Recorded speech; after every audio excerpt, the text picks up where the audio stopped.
any of us could be torn to shreds in a negotiation if we collapse at the first hurdle. No, this is all sort of bluster and bravado from the EU fanatics, and they're actually finding themselves now in a slightly weaker position. So Tusk says we can have a Canada-style trade deal. And now, albeit a bit later, we say, all right, we'd like a Canada-style free trade deal. And the reason we can't have it is because of our close geographical proximity. I mean, the whole thing's a joke. It's ridiculous. Utterly ridiculous. Now, if they want to dig in and be ludicrous and demand back the Elgin marbles and all of our fisheries, I mean, frankly, there comes a point where we just have to walk away. And I'm not scared of that in any way at all. Even if walking away led to a short-term disruption, I still think, I coined the phrase back in 2016, no deal is better than a bad deal. And that applies today just as much as it did then. Do you know, the speech by David Frost, our chief negotiator, I was so impressed that I carry a copy around with me now. Because what amazed me was the opening sentence. We bring to the negotiations not some clever tactical positioning, but the fundamentals of what it means to be an independent country. Hooray! Amazing. I mean, that, you know, I helped form the UK Independence Party back in 1993. For me, all of this was about us becoming an independent country, making our own decisions, choosing our own friends, and being the masters of our own destiny. And I thought that speech. Now, I have to be slightly careful because I was taken in a bit by Theresa May with her Lancaster House speech in early 2017. And of course, she then did the opposite of everything she promised. But I do actually think that the British government has now set out its position. And whilst there may be a few compromises around the edges, there won't be compromises on the fundamentals. And I tell you something, they're beginning to look a bit silly. They're beginning to look a bit silly. And they're also, and I noticed this on my last day in Brussels, it was the first time I'd felt for 3.5 years that they were more scared of us than we are of them. And I think you're going to begin to hear voices of German industry, other countries too, screaming at their governments and at the European Commission, you know, for goodness sake, grow up.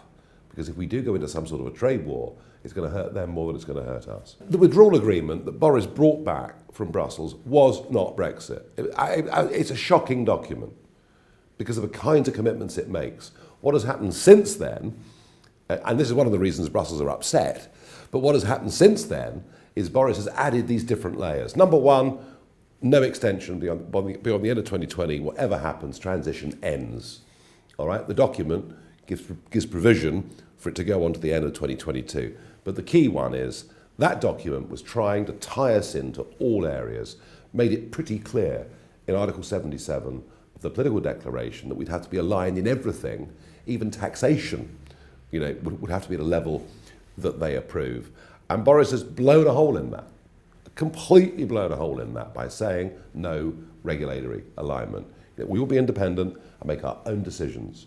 And of course, they come back in this country and say it means cutting standards. But actually, it doesn't mean that. It means being free and flexible. So, I mean, let's be clear. You know, on the deal struck in Brussels, we would have stood against them across the whole country, and I would have rubbished. I'd have done my best to rubbish the entire campaign. Mercifully, I didn't have to do that because they made these commitments. And do you know what? They've stuck to these commitments, and it's all there in David Frost's speech. So right at the moment, on the European question, the government are doing everything absolutely right. Let's hope they stick to it.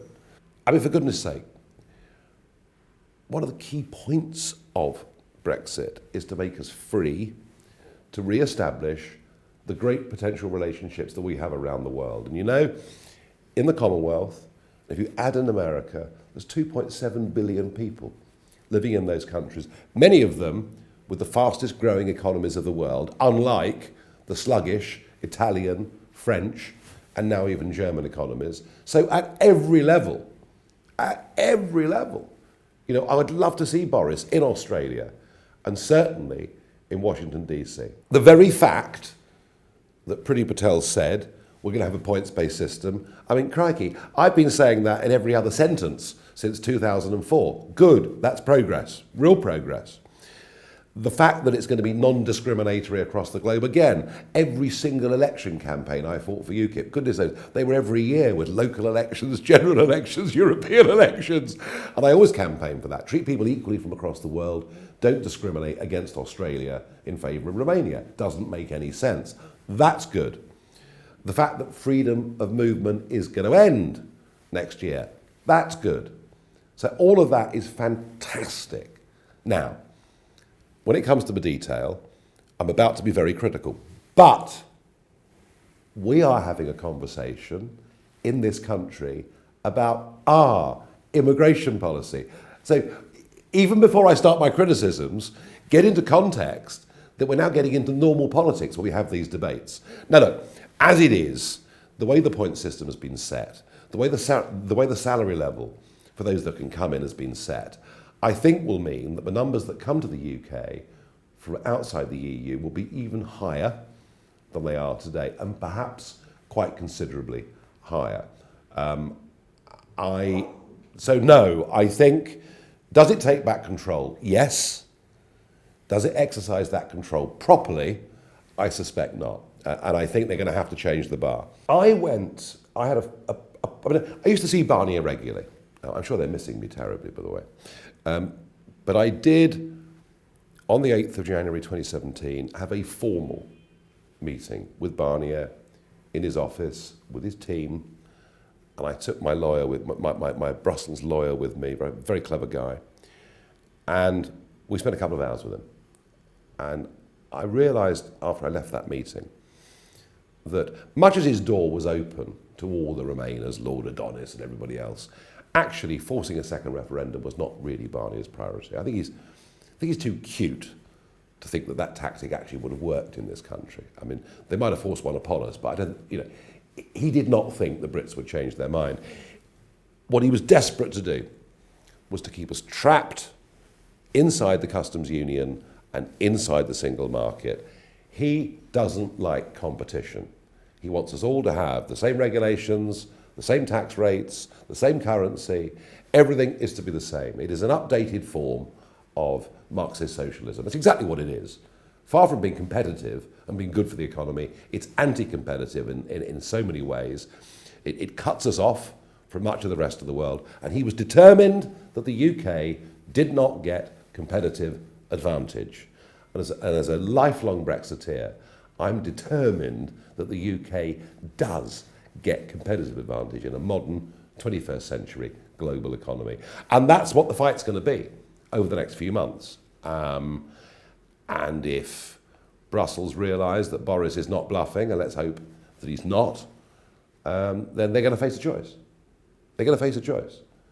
Either they come to us and we negotiate sensibly something, and we keep talking about Canada, but a sensible trade arrangement, or we have to go on WTO terms. I was amused by one thing, and I'll finish on this, and that was last week. It was the first Strasbourg session of the European Parliament that I'd missed since 1999. And there were two press reports I looked at, one from Sky News and one from the Wall Street Journal. And both said the debate was very poorly attended and that it didn't constitute a debate at all, because all that happened were people stood up, read out statements, all basically agreeing with each other that Brexit was awful and Brexit was a disaster. And I thought, you know what, they're missing me already. Because at least when I was there with the Brexit Party, there was a proper debate and people turned up and it was lively and it was interesting. I think ironically, I think I was one of the best things that ever happened to the European Parliament, because my being there meant that people actually watched the blooming thing and took some interest in what was going on. And now it's gone back to being a dull nothingness.